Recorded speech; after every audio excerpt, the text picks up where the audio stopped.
Subbing in a special education classroom is a really fun and fulfilling, impactful role.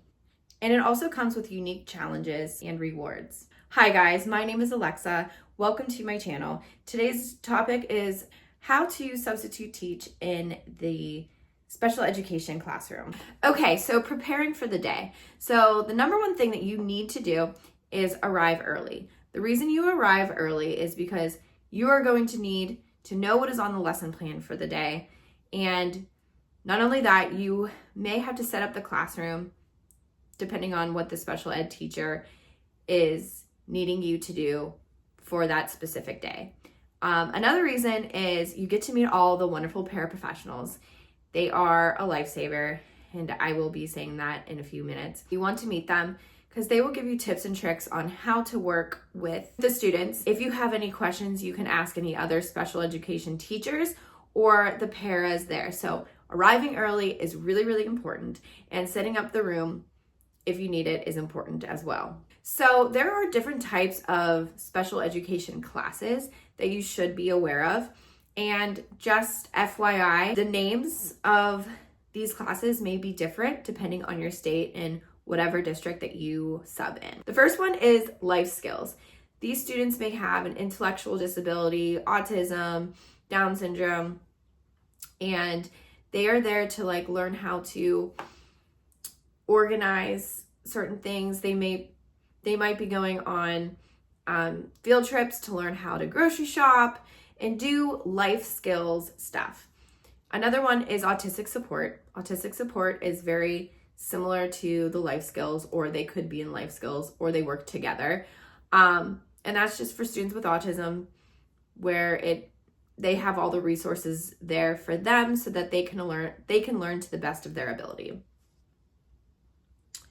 Learning support. Learning support is for students who have an IEP. They just have a general learning disability.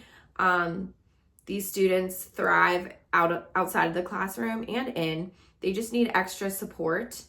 So, yeah. Their classes may be learning support math or learning support reading, or even resource, which is basically like a study hall, and they can have the teacher help them.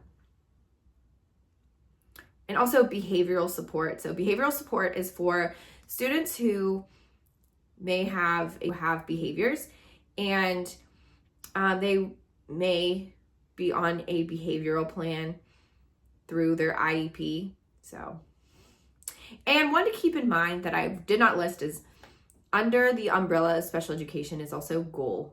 So I'm not really talking about those students, but those students could have an IEP, and I think their IQ levels are higher than an average student. And the goal is to challenge them a bit. Working with paraprofessionals. Paraprofessionals are basically aides, and they are actually in the classroom with the students. So they go to social studies, phys ed, everywhere. They're the ones with the students majority of the time, and they basically just advocate for the students' learning throughout the day, and they're just their voice. So I love paraprofessionals because they give you the tips and tricks that you need to be successful for that day, and they usually take over because they know what's going on in the classroom. So some terms that you need to know. An IEP is an individual educational plan. This is what a student will get when they have a diagnosed learning disability or disability, and it just gives goals for what the student needs to work on throughout the year. You usually will not see these IEPs because they are extremely confidential, but there's some information on them that a teacher can provide, just a basic outline of the student. So it could say Johnny, general learning disability, struggles in math and reading, and that's really all you need to know. A 504 plan is close to an IEP, and these students are in general education, but they do not qualify for special education. So it's It's really important to know that an IEP student qualified and a student with a 504 did not qualify for special education, but you still need to meet the needs of their goals and what they need to be successful in the classroom. Accommodation. An accommodation is a change that helps a student overcome or work around the disability. A modification changes what is learned and therefore changes the content of the grade-specific curriculum. A behavioral intervention plan, or BIP, is a written improvement plan created for a student based on the outcome of the functional behavior assessment. A pull out and a push in. So a pull out is when a student is with like a speech therapist or an occupational therapist and they are pulled out of the classroom. And then a push in would be if the physical therapist, occupational therapist, speech therapist would come into the classroom. So that's what that means. And last but not least, confidentiality. So this is the mostest importantest one thing that you need to know for special ed. So everything is confidential. And when I mean everything, everything. You are in this classroom and you shall not say anything outside of who you are working with those students at all. So you cannot, after work, say you had a stressful day in special education, you cannot go home and tell your husband that Sally has autism and she pulled your hair and she was swearing all day and she messed the room up. Like, no, you can't say that, because what happens if he goes to work and he says something and literally someone overhears what your husband said and recognizes the student's name? It could be their grandfather or their uncle, and then you are going to get in trouble. So make sure that everything is confidential for you.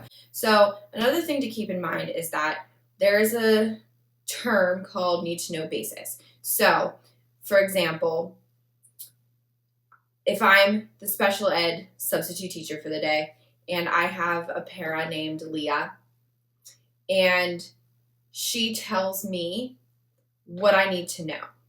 So then say I have to go into the classroom with the student and I need to ask their social studies teacher a question. Because that is a teacher, they are on the need to know basis. Now, if you are in the cafeteria and you're with the student and there's another teacher who's doing lunch duty, you cannot say to them anything about that student. So that's what a need to know basis is. That was probably a very long description on what need to know basis means, but basically the people who work with the students are the ones who need to know. Okay? Anyone who does not work with the students doesn't need to know, because really it's not their business. Okay.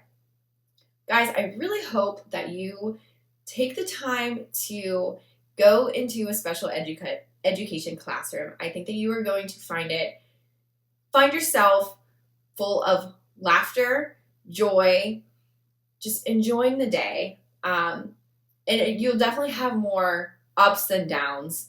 It's challenging, I know, but I think that you would really, really enjoy it. And comment down below on if you love to sub for special education. And I will see you in the next video.